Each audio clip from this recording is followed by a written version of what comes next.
네, 사랑하는 계명교회 청년 모든 여러분들, 수요일입니다. 수요일이 밝았고요.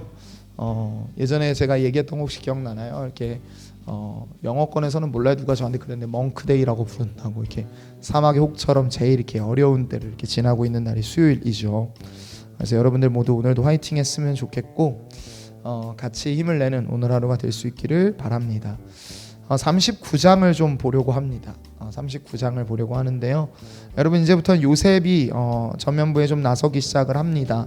그래서 여러분 요셉이 39장까지의 이야기를 여러분이 좀 종합을 해보면 그는 꿈을 꾸는 사람이었어요. 근데 오해해서는 안 되는 게 여러분 꿈을 내가 원해서 꾸는 물론 뭐 자각몽과 같은 형태의 꿈들이 왜 없겠냐마는요.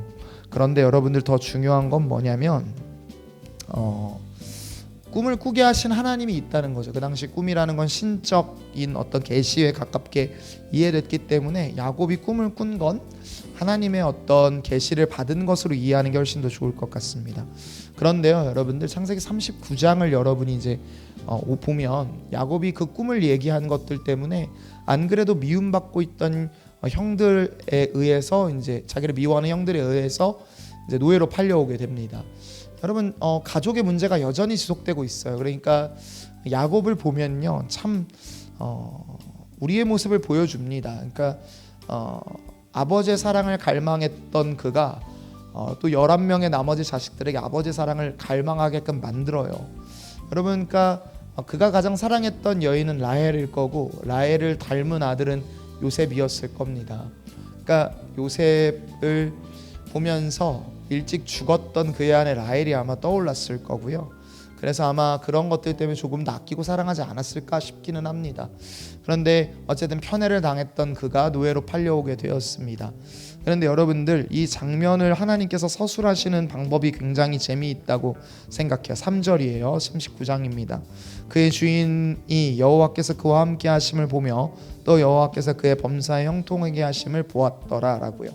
그러니까 여러분들 이 본문을 이제 너무나 그 양면성 속에서 읽을 수 있는 은혜가 있으면 좋겠어요. 그러니까 제가 이 본문을 이해하면서 늘 묵상하고 원했던 것들이 어떤 것들이냐면요.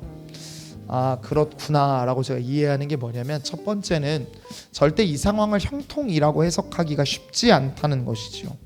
여러분들 왜냐면 이 뒷부분에 보면 더 나락으로 떨어지죠. 그러니까 생각해 보세요.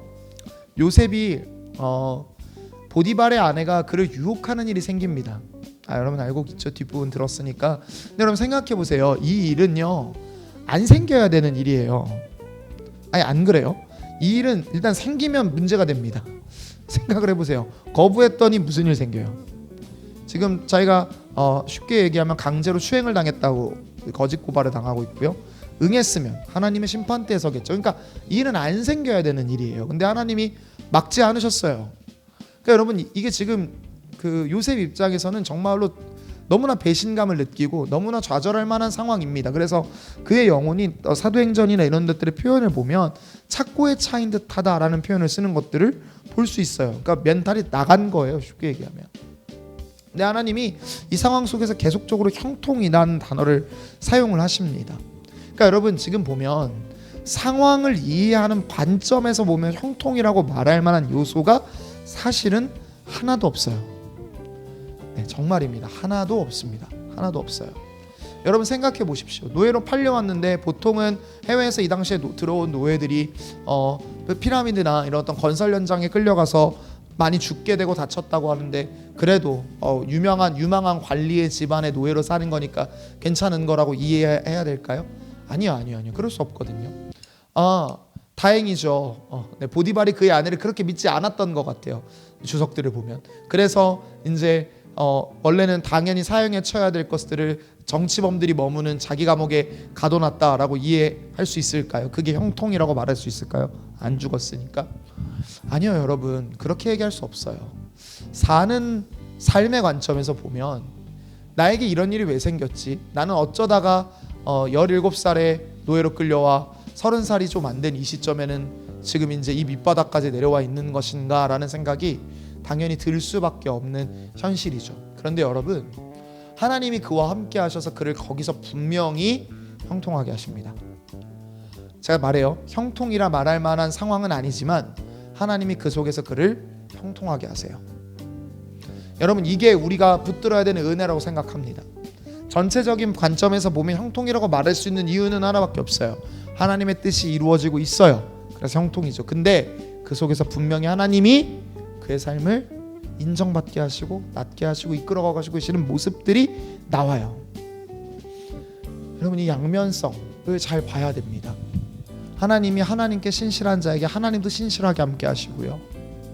더 나아가서는 하나님께서 그의 삶을 통해 이루시길 원했던 하나님의 뜻을 마찬가지로 신실하게 이뤄가세요. 이 두 가지를 같이 보는 은혜가 우리에게 절실히 필요한 때입니다. 여러분, 어떤 의미에서 요셉과 같은 하루를 보내고 있는 청년들이 있을 거예요. 도대체 나는 어쩌다 여기 와 있는가? 난 답답함들이 있을 수 있어요. 그런데 여러분, 그 한탄과 그 한숨에서 우리의 삶이 끝나지 않았으면 합니다. 왜냐하면 우리 하나님은 그 속에서도 나를 다듬으시고 하나님의 전체적인 큰 뜻을 이뤄갈 계획이 있는 하나님이기 때문이죠. 그런데 한 걸음 더 나아가서 하나님은 그 정말로 우리가 살기 힘들다고 말하는 환경 속에서도 하나님의 복으로 인도하시고 살게 하시고 걷게 하시는 하나님이라는 걸 우리가 좀 눈을 들어 볼 수 있는 지혜가 우리에게 절절히 필요한 때를 우리가 살아내고 있다고 생각을 합니다. 그러니 여러분들, 하나님의 전체적인 틀과 계획 안에서 여러분의 하루를 볼 수 있었으면 좋겠습니다. 그래서 좌절보다는 하나님이 이런 계획 속에서 지금 나를 이끌어가고 계시는구나, 그래서 하나님께 참 감사하다라고 고백할 수 있는 오늘 하루가 될 수 있기를 바랍니다. 여러분들 힘내시고요. 피곤할 거 알고 지치는 거 압니다. 그래도 하나님이 함께 하십니다. 그리고 하나님이 하나님의 뜻을 여러분을 통해 이루신다는 걸 믿고 오늘 하루도 말씀 안에서 힘내고 승리하는 우리 모든 계명교회 청년들 다 될 수 있기를 바랍니다. 기도할까요? 하나님 감사합니다. 우리의 하루가 때로는 힘들고 어렵고 지친다 할지라도 하나님의 뜻을 붙들고 살아내는 오늘 하루가 되도록 인도하셔서 우리가 주님 뜻 안에서 풍성함을 누리도록 함께 하소서. 아버지께서 이끌어 가실 것 믿고 감사드리며 예수님의 이름으로 기도했습니다. 아멘.